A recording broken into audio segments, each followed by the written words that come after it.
Motivation is the psychological process that initiates a person to behave in a certain manner, hopefully in productive ways, but not always. It energizes people. It is the process that helps people meet their needs.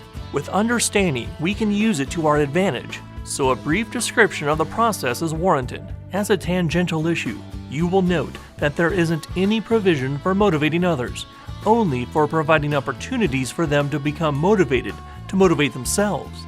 And this is done by offering them a chance to meet some need of their own. Motivation is a multi-step process that begins with needs: physical, emotional, and social. Abraham Maslow, a well-known psychologist, proposed in a 1943 paper that human needs are arranged in a pyramidal hierarchy of 5 classes of needs. Higher level needs depending on fulfillment of lower level needs as a prerequisite to their own fulfillment, labeling the 5 levels of needs from the most basic to the most complex: biological, safety, social belonging, achievement or recognition, and personal growth, previously termed self-actualization. There are probably many different ways of classifying and/or describing our needs, but Maslow's works, as well as any other, probably better than most. The process of motivation begins with needs. At the first stage, when a need is unmet, a person begins to experience a subtle sense of discomfort, at first below awareness, but the longer the need goes unmet, the more discomfort is experienced until it forces itself into conscious awareness. If the unmet need is lower on the hierarchy, it trumps unmet higher needs. For example, if a person's biological need for food is unmet, it will ultimately demand attention to the exclusion of needs for security or recognition. We will risk a great deal to avoid starvation. When the second stage of clear discomfort is reached, we embark on the psychological process of identifying and labeling the source of our discomfort, as in labeling the pain in my stomach as hunger.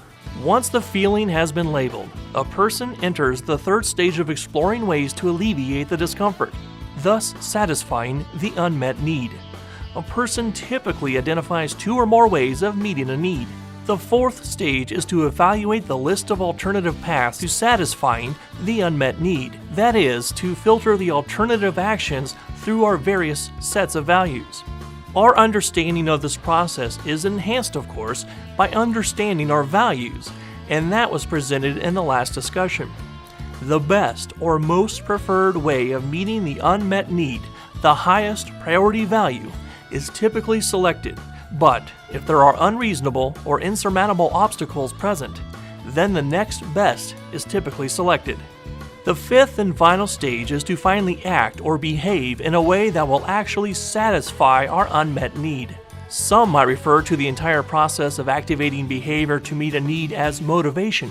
Furthermore, some might refer to the feelings associated with drawing discomfort to our attention, or encouraging a repeat of the behavior through experienced positive and reinforcing behavior as emotion. The significance of this presentation is that it might help you to discover how you experience your needs, options you have to meet your needs, and the ways you most value to meet your needs.